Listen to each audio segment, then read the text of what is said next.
collègues ministres de l'Éducation nationale et de la formation professionnelle, Monsieur le gouverneur de la Banque de la République d'Haïti, Madame, Messieurs les membres du Conseil de la Banque de la République d'Haïti, Madame la représentante de Aflatoun International,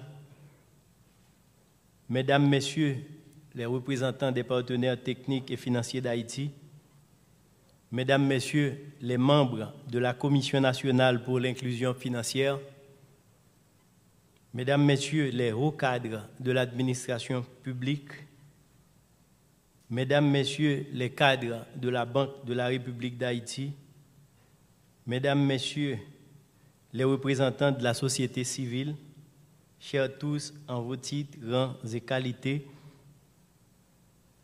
Mesdames, Messieurs de la presse, distingués invités, Mesdames, Messieurs. Encore un pas en avant dans le sens de la mise en œuvre de la stratégie d'inclusion financière de la population haïtienne. Et c'est avec autant de fierté que de plaisir que je vous invite toutes et tous, en tant que président de la Commission nationale pour l'inclusion financière, à constater avec moi cette belle avancée traduite ce matin par la tenue de cet atelier national qui nous rassemble ici autour de l'orientation et l'intégration de l'éducation sociale et financière dans les curricula d'enseignement fondamental en Haïti. Mesdames, Messieurs, votre présence ici à cette activité témoigne de votre grand intérêt d'accompagner le peuple haïtien dans sa quête d'une amélioration de ses conditions de vie. On peut dès lors se dire que la stratégie retenue pour l'inclusion financière de la population est en train de se frayer un chemin vers sa pleine et entière réalisation.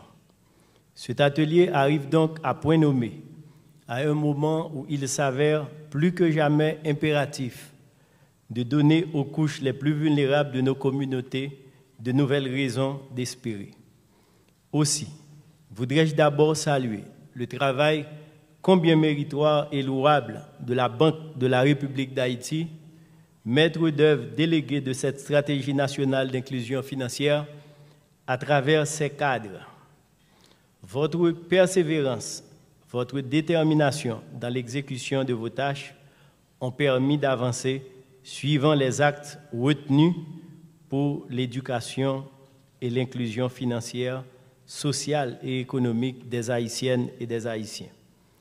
Dans la foulée, je me dois également de remercier mon collègue de l'Éducation nationale et de la formation professionnelle, le ministre Nesmi Maniga, ainsi que les cadres de ce ministère pour leur étroite collaboration avec la Banque de la République d'Haïti et le partenaire Aflatoun dans l'organisation de cet atelier national d'orientation et d'intégration de l'éducation sociale et financière dans les curricula de l'enseignement fondamental. Les résultats de l'enquête Finscope 2018 sur les connaissances et l'utilisation du système financier par la population haïtienne avaient démontré un trop faible niveau d'inclusion. Le taux de 11% dégagé a interpellé et forcé à l'action. En 2020, une réponse en application de la stratégie nationale s'est précisée avec des piliers d'intervention, dont un plan national d'éducation financière. L'atelier de cette semaine représente une des activités principales du deuxième axe prioritaire de ce plan, à savoir l'éducation financière dans les écoles et les universités. Mesdames, Messieurs, permettez-moi de rappeler que ce qui est visé à travers cette démarche, c'est la sensibilisation, l'inclusion, ainsi que la participation de toutes les filles et de tous les fils du pays aux activités économiques et financières par une compréhension des voies et moyens disponibles et un accès équitable aux instruments et outils disponibles. Chacun sera donc habilité à évoluer dans le pays selon ses aptitudes, ses intérêts et ses besoins.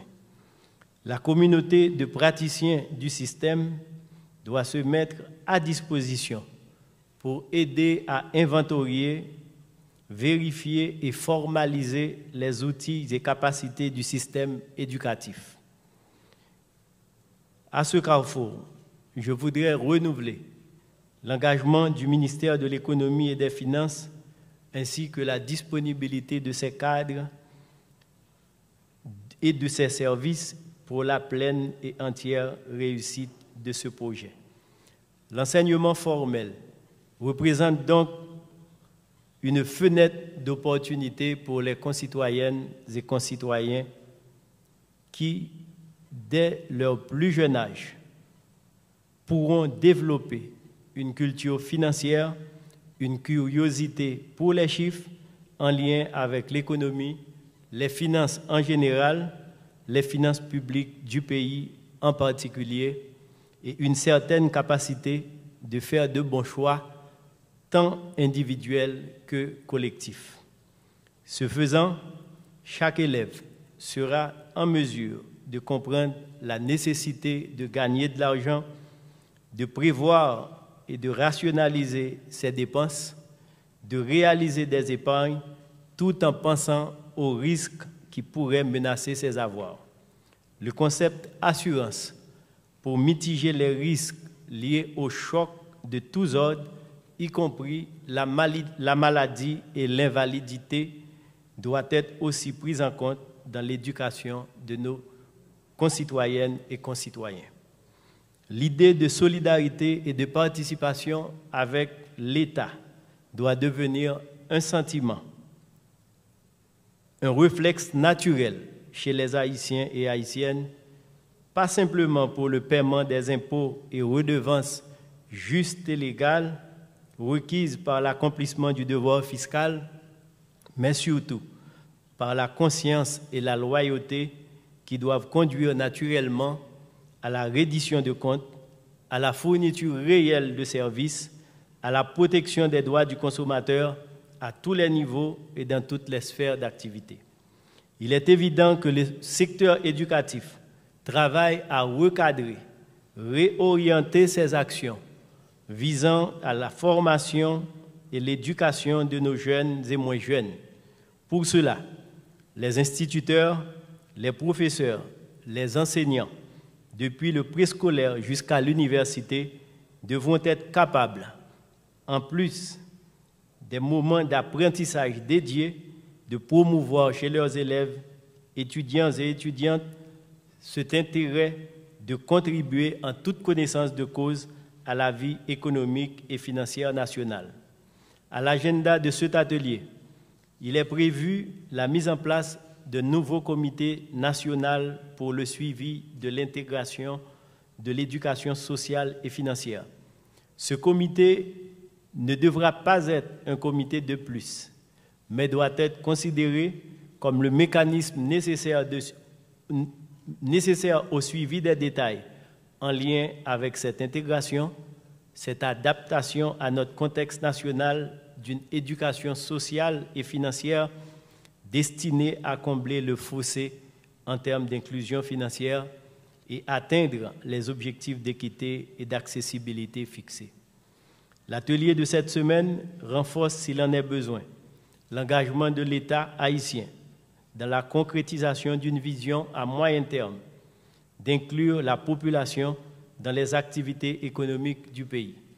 L'inclusion financière jette ainsi un pont entre les opportunités économiques et les résultats qui sont attendus. Les estimations d'inclusion observées de 2018 à 2020 laissent apparaître un niveau de progression qui peut être considéré lent et insuffisant pour insuffler l'essor requis pour l'émergence d'Haïti. Elle est d'autant plus essentielle dans un monde numérique qui confère une grande autonomie aux clients. En effet, la digitalisation des banques multiplie les opportunités pour le particulier en matière de suivi de comptes, de paiement, de financement ou encore d'investissement. Il est évident que les niveaux d'éducation financière influencent de façon positive les comportements financiers des ménages. Je ne saurais terminer sans adresser des remerciements spéciaux aux cadres et agents de l'administration publique qui consentent d'importants sacrifices pour assurer la continuité du service public dans les conditions que nous connaissons tous.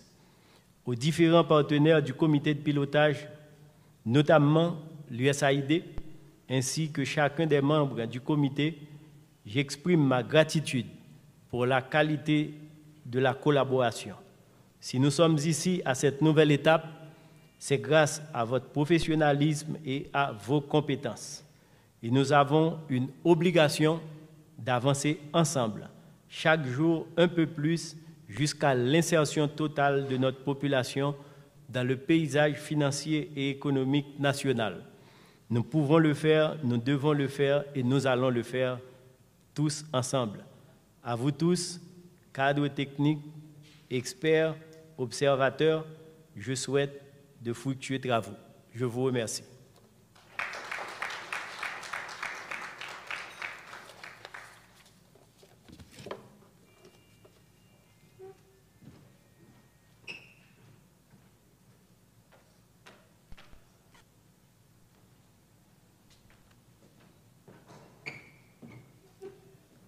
Merci, Monsieur le